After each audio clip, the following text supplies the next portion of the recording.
હવે રાજકોટના દર્શકોને પહેલો જ આપણે માહિતી એ આપવી છે કે ગુજરાતમાં કેટલાક વર્ષોથી ગણપતિ પંડાલ જોવા મળે છે અને આ પરંપરા ગુજરાતમાં ક્યારથી શરૂ થઈ અને કેવી રીતે આ પરંપરાનો વ્યાપ વધ્યો? ખાસ કરીને ભાવેશભાઈ, તમે અને હું જ્યારે પણ આપણે નાના હતા ત્યારથી આપણે જોઈએ છીએ કે ગણપતિને આપણા પરિવારમાં પહેલેથી પૂજવામાં આવે છે. ઘણી બધી ચતુર્થીના દિવસે ગણેશજીનું પૂજન પણ કરવામાં આવે છે, પણ ભાદ્રપદની જે ચતુર્થી છે એ સૌથી મોટી ગણેશ ચતુર્થી તરીકે માનવામાં આવે છે અને એવું માનવામાં આવે છે કે એ દિવસે ગણપતિ નો જન્મ થયેલો, પાર્વતીએ એમની ઉત્પત્તિ કરેલી. ખરેખર જે છે આપણા ધર્મની વાત આવે ત્યારે મને ઘણીવાર દુઃખ થાય. ઘણા બધા મહાત્માઓ પાસે હું જાઉં, બેસું અને જ્યારે એ બોલવાની શરૂઆત કરીને એમ કે ને કે હિન્દુ ધર્મમાં આપણે આમ કે તેમ, એટલે પહેલાં જ હું ખૂબ નિરાશ થઈ જાઉં. કારણ કે હિન્દુ ધર્મ એવો શબ્દ ક્યાંય આપણા શાસ્ત્રોમાં, પુરાણોમાં, વેદોમાં ક્યાંય આવો શબ્દ જ નથી. હિન્દુ એટલે સિંધુ નદી, સિંધુ નદીના કિનારે વસતા લોકો એટલે હિન્દુઓ. સિંધુ નદીના કિનારાનો પ્રદેશ એટલે હિન્દુસ્તાન. તંત્ર કોઈ જાદુ કે આ એ નથી. ગણપતિ વિશે માહિતી આપણે જે સંપ્રદાયમાંથી હું પણ જે કંઈ બોલી રહ્યો છું એ તમામ માહિતી આપણને પુરાણોમાંથી, વેદોમાંથી અને આપણા શાસ્ત્રોમાંથી જ મળે છે.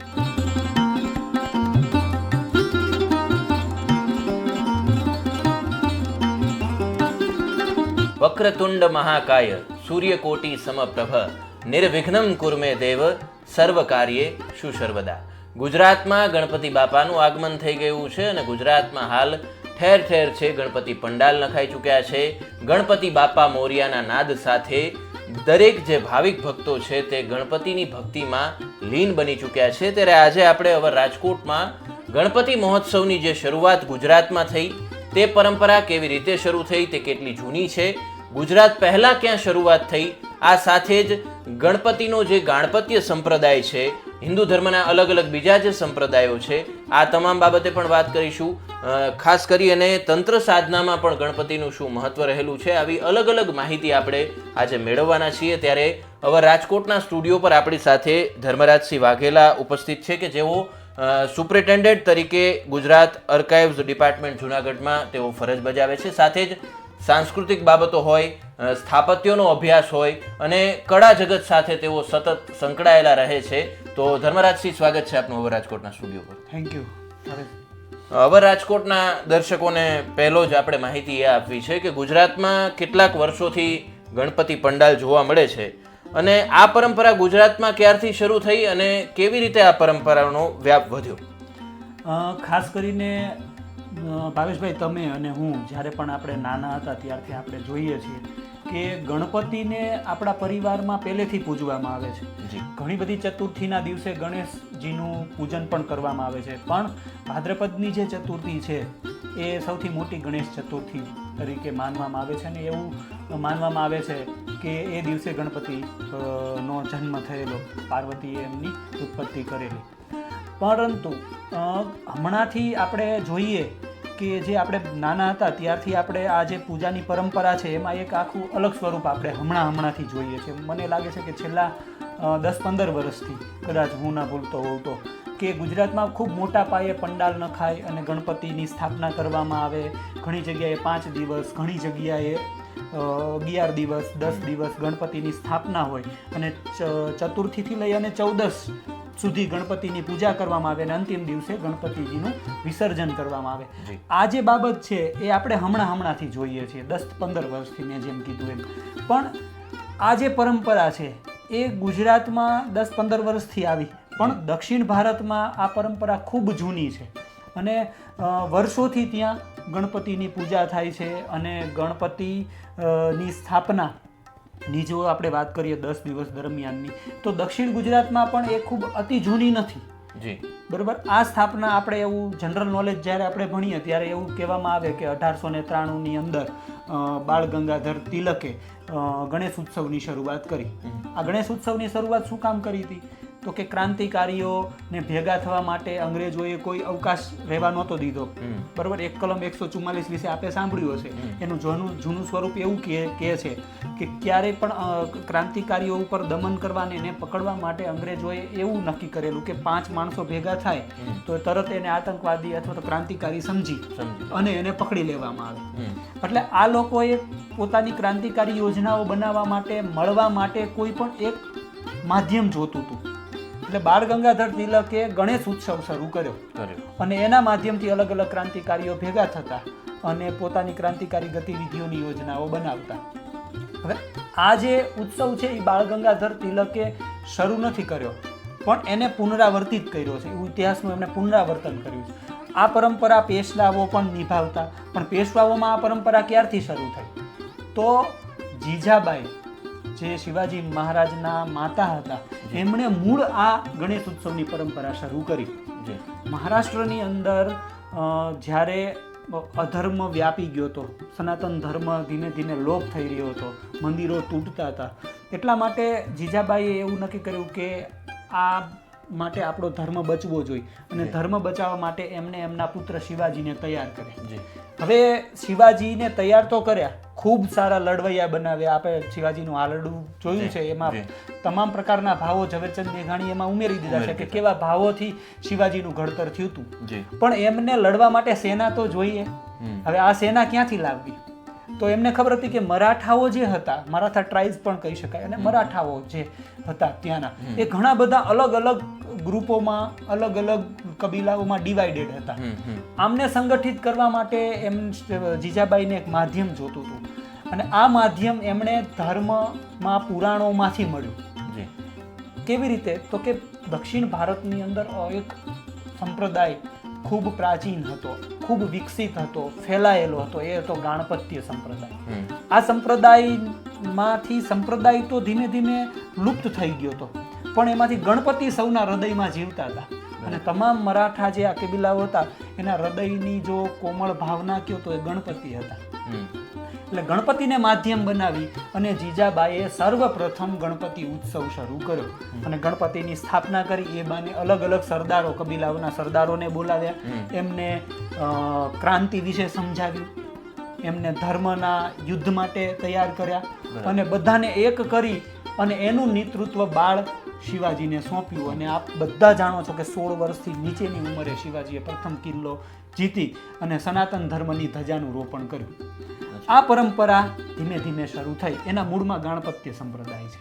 બરાબર. આપે ગાણપત્ય સંપ્રદાયની વાત કરી એટલે આમ તો ગાણપત્ય સંપ્રદાય પણ હતો, એ પણ એક વાત છે. અને સાથે જ તો અહીંયા એ પણ પૂછવા માંગીશ કે આપણા ધર્મમાં અન્ય કયા સંપ્રદાયો છે અને ગાણપત્ય સંપ્રદાય, આ બધી વાત જે છે એને આપ થોડી વધારે દર્શકો સામે ખોલશો.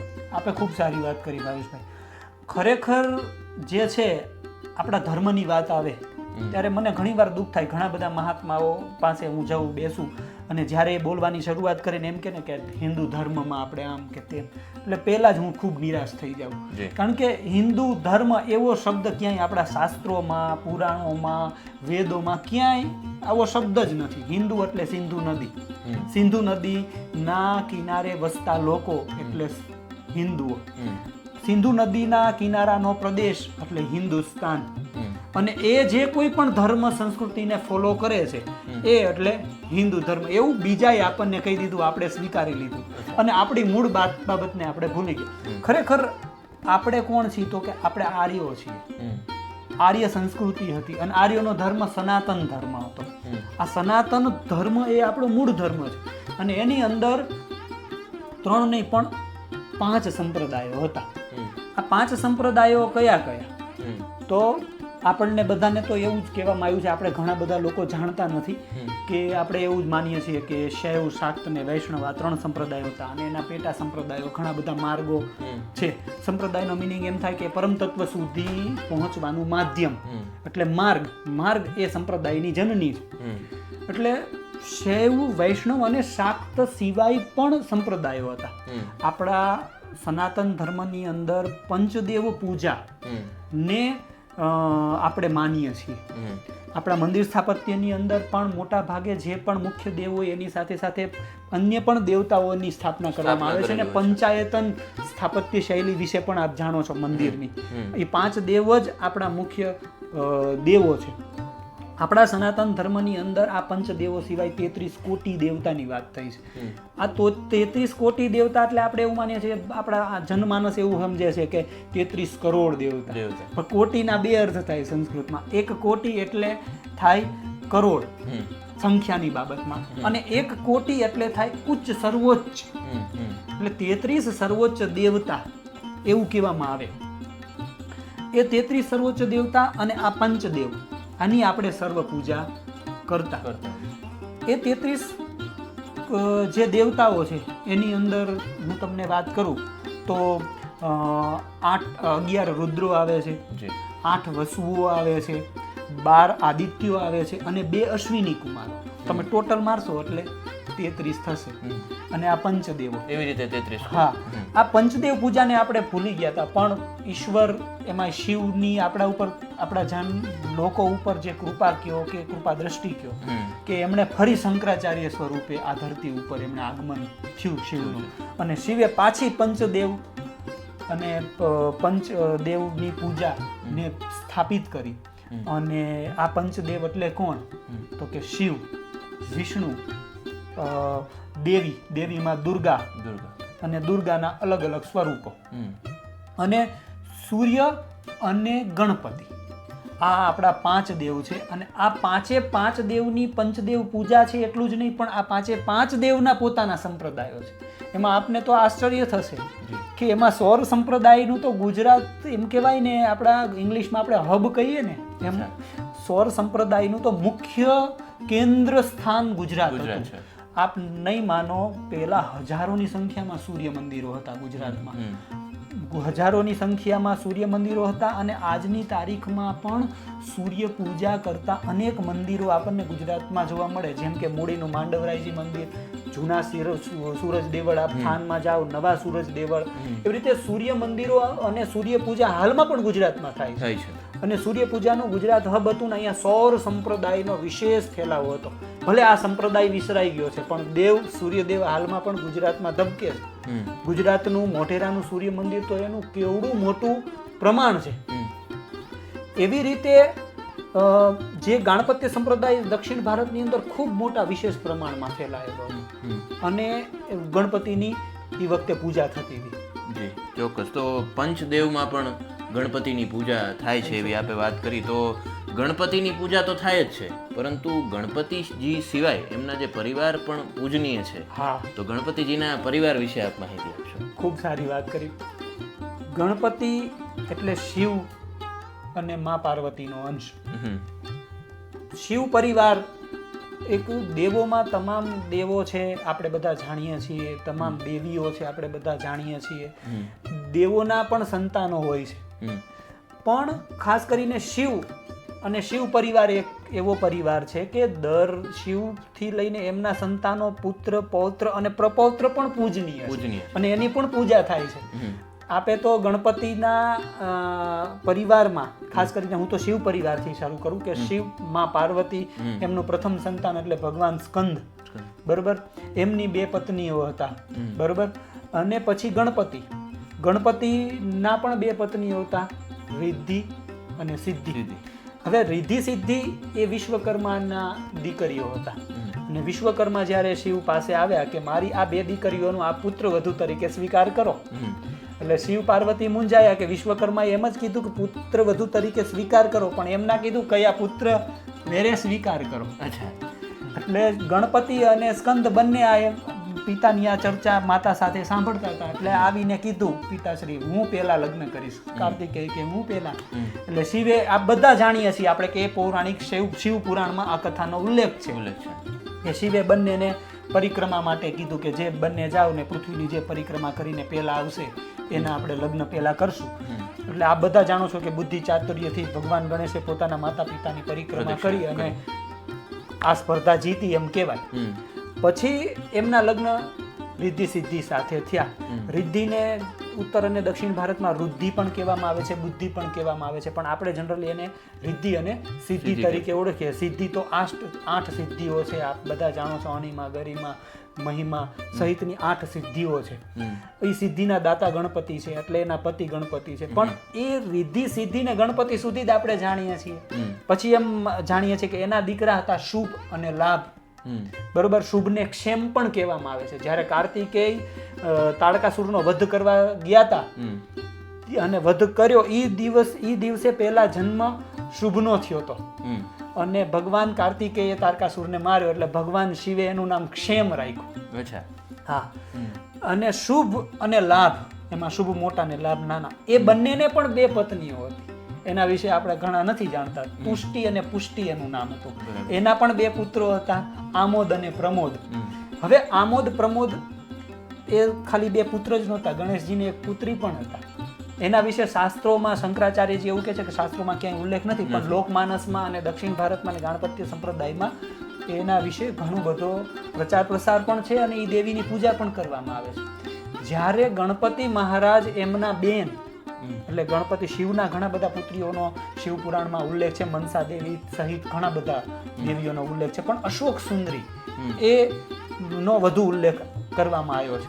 અને અશોક સુંદરી જે છે એ શિવપુત્રી હતા અને ગણેશ અને કાર્તિકેયના બેન હતા.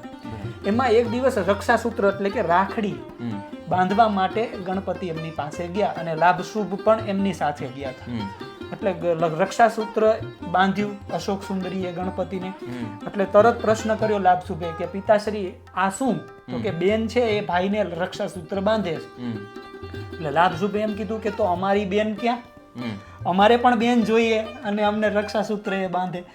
એટલા માટે ગણપતિએ પોતાની આત્મશક્તિ અને રિદ્ધિ સિદ્ધિની આત્મશક્તિ સાથે મેળવી અને એક પુત્રીને જન્મ આપ્યો. એનું નામ હતું સંતોષી માતા. એટલે એનું નામ તુષ્ટિ રાખવામાં આવ્યું અને એટલે બધાને સંતોષ આપનાર, સંતુષ્ટિ એનું નામ રાખવામાં આવ્યું. અને આપણે બધા એને સંતોષી માતા તરીકે આજે પણ ઓળખીએ છીએ. બરાબર. તો ગણપતિનું પૂજન તો થાય જ છે, પણ સાથે સાથે એના આખા પરિવારનું પણ થાય પૂજન થાય છે. અને દર્શકોને કદાચ આ માહિતી પણ ઉપયોગી થશે કે ભાઈ ગણપતિનો પરિવાર પણ પૂજનીય છે. હવે ખાસ કરી આપણે ત્યાં તંત્ર સાધનાઓનું પણ ઘણા બધા પુસ્તકોમાં પણ માહિતી છે. તો તંત્ર સાધનામાં ગણપતિનું કોઈ મહત્વ રહેલું હોય તો એના વિશે આપ દર્શકોને માહિતી આપશો. તંત્ર કોઈ જાદુ કે આ એ નથી. તંત્ર એક સંપૂર્ણ વિજ્ઞાન છે અને તંત્રનું મૂળ છે તંત્ર વિજ્ઞાન ભૈરવ, જે શિવે ઉત્પન્ન કરેલું. હવે આ તંત્ર એ જે સાધકને સરળતાથી ઈશ્વર સુધી પહોંચાડી શકે. તંત્ર સાધકને ઘણી બધી સિદ્ધિઓ પણ આપી શકે. તો સિદ્ધિઓનો દાતા કોણ છે?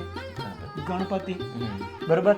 શિવના તમામ ગણોના અધિપતિ ગણપતિ હોવાથી અને તમામ સિદ્ધિઓના દાતા ગણપતિ હોવાથી સાધકે સર્વપ્રથમ તંત્રમાં આગળ વધતા પહેલા ગણપતિની ઉપાસના કરવી પડે છે. શરીરમાં જ્યારે આપણે બેસો ત્યારે આપણા 7 ચક્રો છે. એમાં સૌથી પ્રથમ મૂળાધાર ચક્ર છે અને મૂળાધાર ચક્રની અંદર મૂળાધારનો અર્થ અને મૂળાધારના દેવ જ ગણપતિ છે.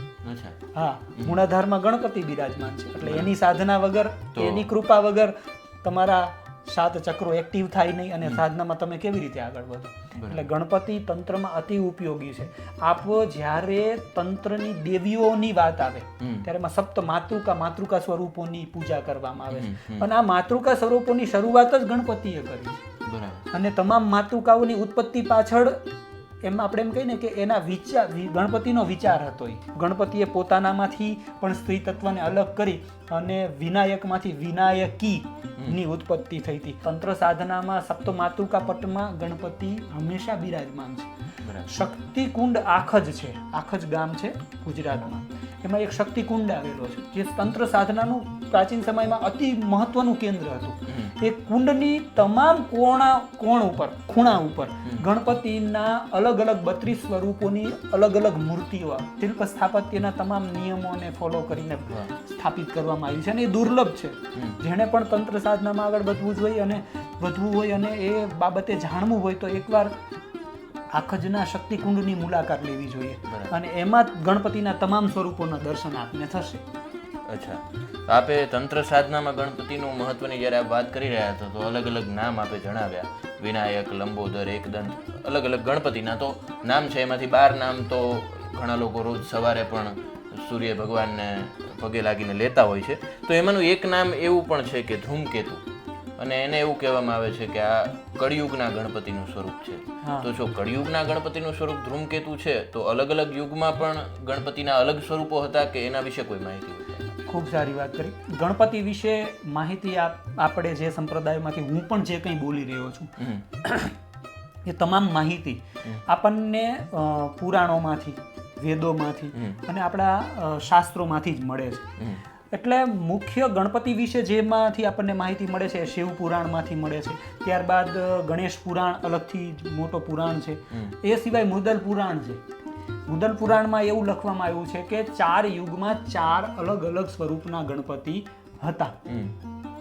એની અંદર સતયુગની અંદર અલગ ગણપતિની પૂજા કરવામાં આવતી, ત્રેતા યુગમાં અલગ ગણપતિની પૂજા કરવામાં આવતી. એમનું સ્વરૂપ, એમના આયુધો અને એ વાહન અલગ અલગ હતા. એમ કળિયુગની અંદર ધૂમ્રવર્ણ ગણપતિની પૂજા કરવામાં આવે છે એવું એમાં લખેલું છે. અને એમનું વાહન અશ્વ છે, ચતુર્ભુજ છે. એટલે એ જે 4 સ્વરૂપો હતા એમાં શરૂઆતમાં જ્યારે સતયુગ હતો ત્યારે ગણપતિનું એક નામ છે વિનાયક. વિનાયક સ્વરૂપે સતયુગમાં એમની પૂજા થતી. ત્યારે એમને 10 ભુજાઓ હતી અને એમનું વાહન સિંહ હતું અને એમનો રંગ છે જે લાલ હતો. બરોબર. અને એમનો એ જે સિંહ વાહન સ્વરૂપ જે છે એને હેરંબ તરીકે પણ તંત્ર સાધનામાં એમની પૂજા કરવામાં આવે છે. એવી જ રીતે જ્યારે ત્રેતાયુગ હતો ત્યારે એમનું નામ જે છે એ ગણેશ હતું અને એમને 6 ભુજાઓ હતી અને એમને મયુર વાહન હતું અને મયુરેશ પણ કહેવામાં આવતા. અને જ્યારે ત્રેતાયુગ પછી જ્યારે દ્વાપર યુગ આવ્યો ત્યારે લાલ ગણપતિ હતા અને એમનું નામ ગજાનન હતું અને 4 હસ્ત હતા એમને. અને એ સ્વરૂપમાં જ એમણે મહાભારત નામનું મહાકાવ્ય જે વેદ વ્યાસે કહ્યું અને એ સ્વરૂપમાં ગણપતિ એને લખ્યું એવું આપણને જાણવા મળે છે. અને મુદલ પુરાણ એ ગણપતિ સાધના માટે ખૂબ અતિ મહત્વનું છે. અને મુદલ પુરાણ જે છે એ ગણપતિ સંપ્રદાયનું ખૂબ અગત્યનો ગ્રંથ પણ ગણવામાં આવે છે. ચોક્કસ. તો દર્શક મિત્રોને આપે ખાસ કરીને તો આમ તો ગણપતિની માહિતી મોટે ભાગે ગણેશ ઉત્સવની શરૂઆત થતી હોય એટલે એ તો પૂજાને રિલેટેડ માહિતીઓ હોય, મુહૂર્તને રિલેટેડ હોય, આવી બધી વાત તો આપણે કરતા જ હોઈએ છીએ. પણ ધર્મરાજસિંહે આપણને આજે આ બધી જે છે એ માહિતી આમ તો અભ્યાસ કરવા જેવી છે. અને ઘણી વખત એવું થતું હોય છે સાહેબ કે આપણા જ સંપ્રદાયના, આપણા જ ધર્મના દેવતા હોય એના વિશે આપણને ઐતિહાસિક કોઈ માહિતી હોતી નથી. તો એ જાણવી પણ ખૂબ જરૂરી હોય છે. એ માહિતી પણ સાહેબે આપણને આપી. ખાસ કરીને તંત્ર સાધનાની જે બાબત છે કે જે પણ ખૂબ ઓછો એનો ઉલ્લેખ થતો હોય છે, તો એ માહિતી પણ આપે આપી. અને આપ હવે રાજકોટ સાથે જોડાયા તો સાહેબ આપનો ખૂબ ખૂબ